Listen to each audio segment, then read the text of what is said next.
on this since I was beginning to think that we missed our calling, that we could have single-handedly ended the drought if we had just scheduled more concerts. You know, I was a little worried yesterday with the rain we had then, but luckily it came through for us. So this is our third concert, and it's kind of a birthday celebration, a belated birthday, but 247 years ago on July 2nd, the colonists in the Second Continental Congress assembled and voted to approve the Declaration of Independence. The final wording was approved on July 4th, and since that time we have fireworks and parades and concerts that get rained out. So, happy 4th. This morning, we're going to celebrate and salute the American experience through its music. First, we want to thank our sponsors, and the list of sponsors has grown because we're kind of the July 5th sponsors, and we're kind of piling them all together. But it doesn't mean we appreciate them any less. Our sponsors for this concert: American Legion Auxiliary Unit 67, Doyle's Dogs in the Corner Mercantile, the Selgin Company, and Forest Landscaping and Construction. So we thank them for their support. We thank you for your support and sponsorship. And we thank you for being here now that we finally have a concert. So we're going to start, as we have at each concert, with a piece written by Irving Berlin. In 1938, one of the top radio stars at that time was Kate Smith. She had asked Irving Berlin for a song to introduce on her national radio show on the Columbia Broadcasting System. Berlin gave her a song that he had written for an all-soldier musical in 1917 called Yip Yip Yip Hank. For whatever reason, he pulled it from the show. And at this particular time, with the storm clouds of war gathering in Europe, he thought it would fill the need that Kate Smith had for a new song. It proved to be very popular, and you should recognize it if you've been to any of our concerts in the last 50 years. Here's God Bless America.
Kind of felt like I was directing in my underwear. I forgot my baton. Aaron Copeland. wrote what is probably his most famous concert opener in 1942 for the Cincinnati Symphony Orchestra. It was inspired in part by a speech made earlier that year by then American Vice President Henry Wallace, in which Wallace proclaimed the dawning of the century of the common man. He wrote it at the request of the conductor of the Cincinnati Symphony and as a musical tribute for those then engaged in World War II. Here is Fanfare for the Common Man.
Thank you. A Colonial Rhapsody, the next piece, is based on music of the American Revolutionary War period. Among the pieces heard in this rhapsody are Hey Betty Martin, A Free America, The Girl I Left Behind Me, Yankee Doodle, Hail Columbia, and Chester, which was kind of the unofficial anthem of the American Revolution. Here is Colonial Rhapsody.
John Philip Sousa wrote 136 marches, and only a few of them are heard regularly today. This piece is heard at least in part at every Badger football game, even yet today. Wisconsin Forward Forever, originally titled Solid Men to the Front in 1917, was composed and dedicated to the faculty, students, and alumni of the University of Wisconsin. Oddly, the march was not published for band in Sousa's lifetime. It had been published as a piano solo, and this arrangement is based on a 1940 arrangement completed by the in-house arrangers for the publishing company. I'd like to dedicate this performance of the march to a lady who is not only a Wisconsin Badger fan, but who was a City Band fan as well. Ruth Deppie was 101 years old when she passed away now several weeks ago. For her and for you, here is Wisconsin Forward Forever.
Thank you. Go get coffee. I don't blame you. If I One of the know, I most would have said. significant American composers And there of the 20th century was George Gershwin. looking at it. He contributed much to the Great American Songbook of popular songs. In addition, he wrote several very significant serious pieces, including American in Paris, Porgy and Bess, and this piece, Rhapsody in Blue.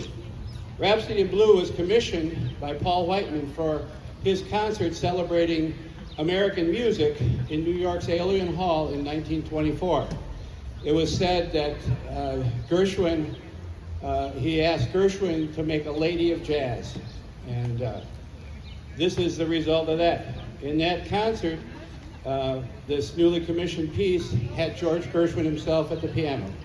Tonight we're going to play excerpts from the original Rhapsody in Blue.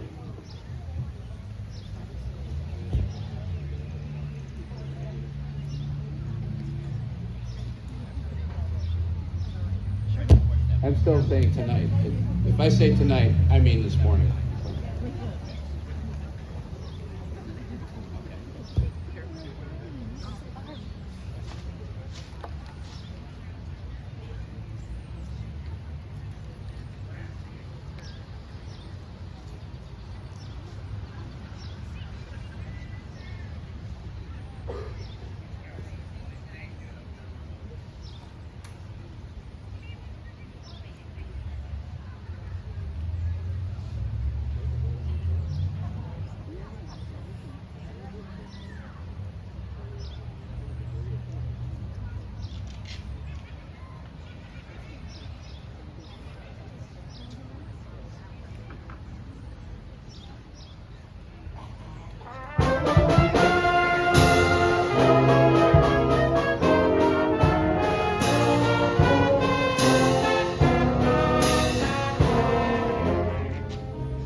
Thank you. American Patrol is a popular march written by Frank White Meacham in 1885. It incorporates both original musical themes by Meacham and melodies from American patriotic songs of the era, such as Columbia, the Gem of the Ocean, Dixie, Yankee Doodle, and it was composed for piano and then arranged for wind band in around 1891. The Patrol format was popular in the second half of the 19th century. The format was intended to represent a military band approaching from the distance, so be soft, and gradually getting louder and then passing and then fading as it goes into the distance. Meacham doesn't follow that formula strictly, as you'll see at the very end, but here it is, American Patrol.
Thank you.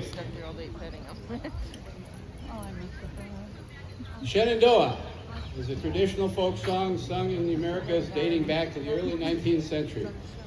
The song Shenandoah appears to have originated with American and Canadian voyageurs, or fur traders, traveling down the Missouri River. This setting by Frank DeKelly was inspired by the freedom and beauty of the folk melody, by the natural images evoked from the image of flowing water. DeKelly's goal was not so much to imitate the sound of a rolling river, but more importantly to portray the life-affirming energy of the Shenandoah River. Here it is, Shenandoah.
So we don't play all marches.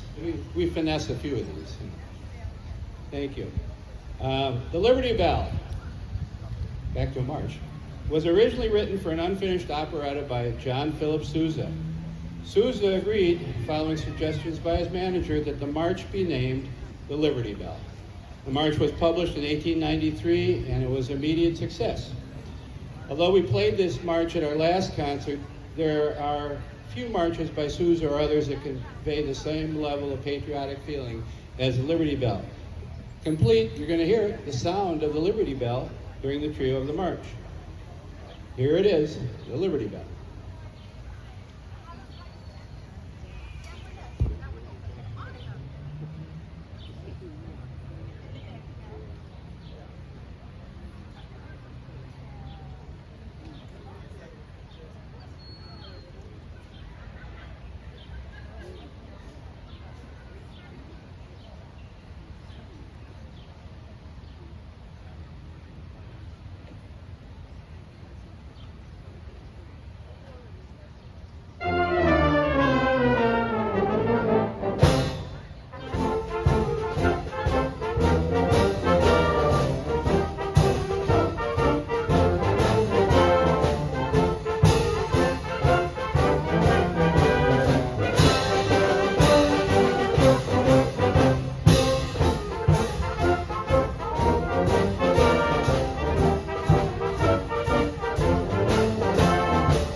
Thank you.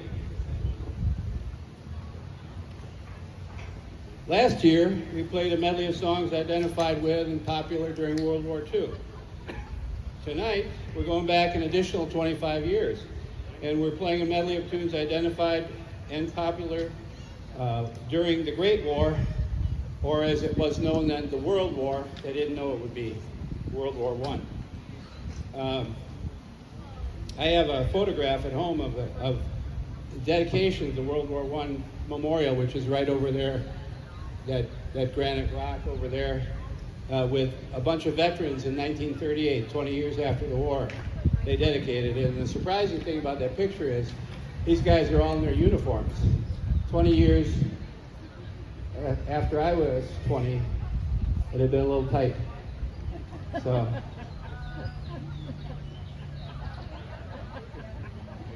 I don't need, on this day, they find a common ground and agreement. Okay.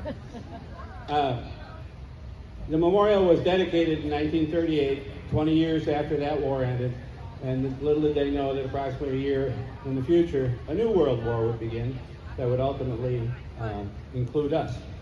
This medley of songs from the Great War includes, some of you will recognize, some you won't, but it's A Long Way to Tipperary, Good Morning, Mr. Zip, Zip, Zip, Roses of Picardy, How You Gonna Keep Them Down on the Farm After They've Seen Paris, Keep the Home Fires Burning, Pack Up Your Troubles in Your Old Kit Bag, and George M. Cohan's hit song based on a bugle call, Over There. Here it is, medley of songs of the Great War.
Thank you. Next piece is the March National Emblem. Was written by E. E. Bagley in 1902, when Bagley was on tour with his family band. According to one story, he didn't like it. He didn't like the march, and he attempted to throw it away. While on the train, the other band members found it and rehearsed it and informed Bagley of their intent to perform it minutes before they went on stage. It became his most famous march. It was a favorite of John Philip Sousa, a staple in the repertoire of American military bands, and in the first strain you'll notice, you'll hear the national emblem is the Star Spangled Banner. You'll hear it in the low brass. So here's National Emblem.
Thank you.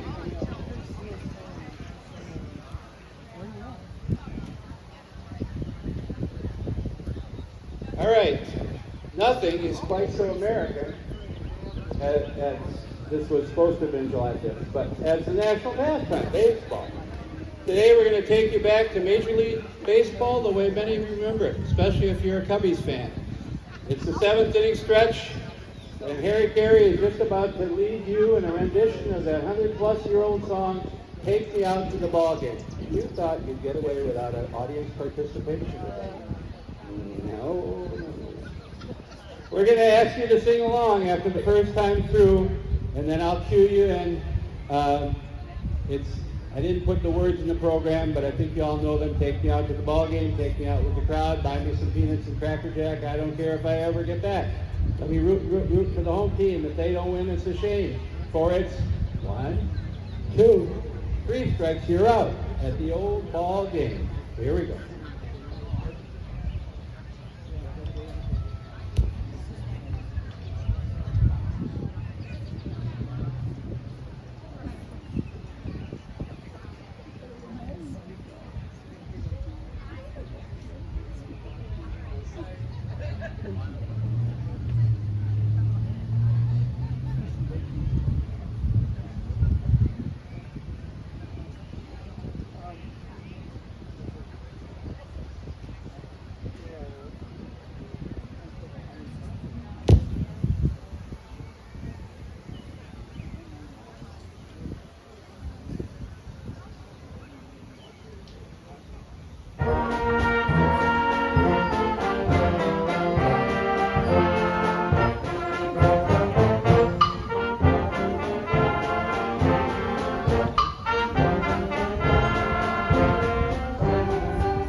Here we go.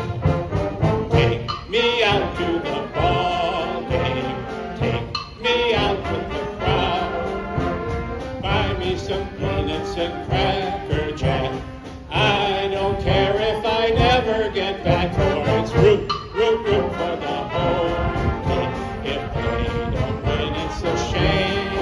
For it's 1, 2, 3 strikes, you're out at the old ball game.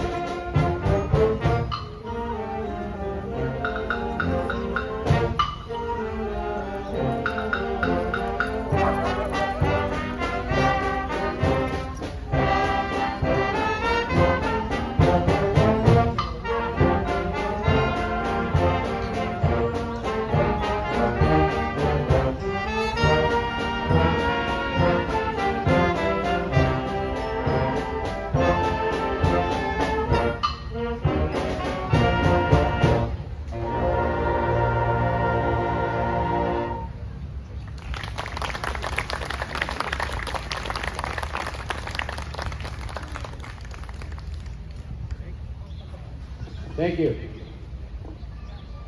This Is My Country is an American patriotic song composed in 1940. The lyrics by Don Ray and music by Al Jacobs. I don't know about you, but we used to sing this in elementary and middle school when I was a kid. There was a famous recording of it with Fred Waring and his Pennsylvanians. And this song's been played at the end of Walt Disney World and Disneyland fireworks shows for a number of years. You'll recognize the melody. If you know the words, you can sing on this one too. This Is My Country.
The circus. It's been a major part of American life in its first 200 years.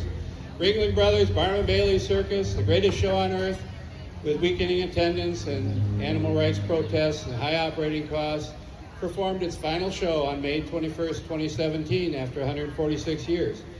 At Circus World Museum in Baraboo, you can still see circus shows under the big top this summer.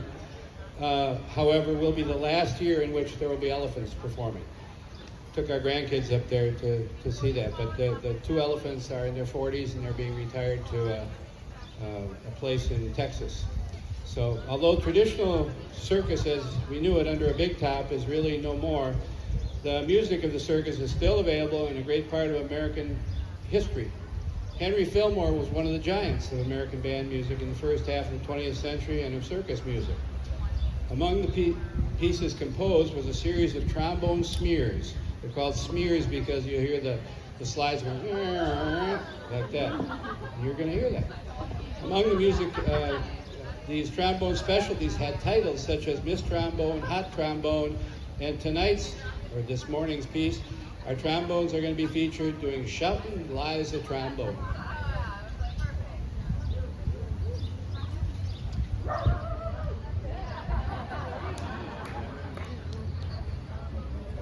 One of his favorites, huh?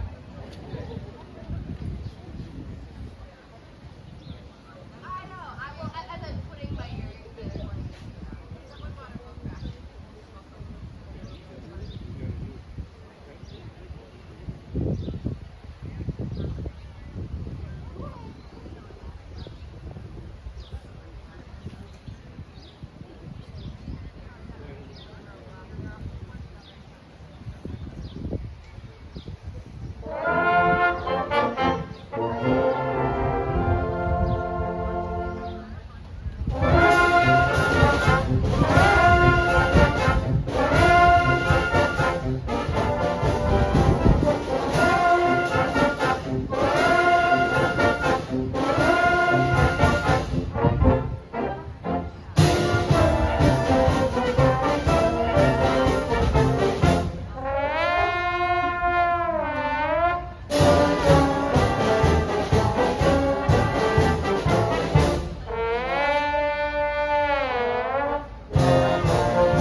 Nice job, trombones.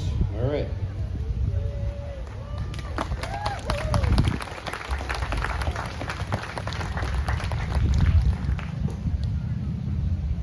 With the possible exception of the Star Spangled Banner, no musical composition has done more to arouse patriotic spirit than this John Philip Sousa's most beloved composition. Symbolic of flag waving in general, it's been used with considerable effectiveness to generate patriotic feelings since its introduction in Philadelphia in 1897, when the local paper reported, quote, "It is stirring enough to rouse the American eagle from his crag and set him to shriek exultantly while he hurls his arrows at the aurora borealis." I'm not sure what that actually means, but it was supposed to be a positive review, I think. So, anyway, there it is, the Stars and Stripes Forever.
Thank you. Once again, we'd like to thank all of you for being here tonight, or this morning, and to thank our sponsors, the American Legion Auxiliary, Unit 67, Doyle's Dogs, and Corner Mercantile, and the Selgin Company, and Forest Landscaping and Construction for their sponsorship tonight, this morning. You can tell when we usually play. Our next performance will be on July 19th, next Wednesday, where we're going to present a concert in the style of John Philip Sousa. So you may hear some of these songs again. And we hope to see you at that performance if we don't make rain by our plans. I'm not sure, but hopefully we won't. Now, if you're able, please rise and join us in the singing of our national anthem.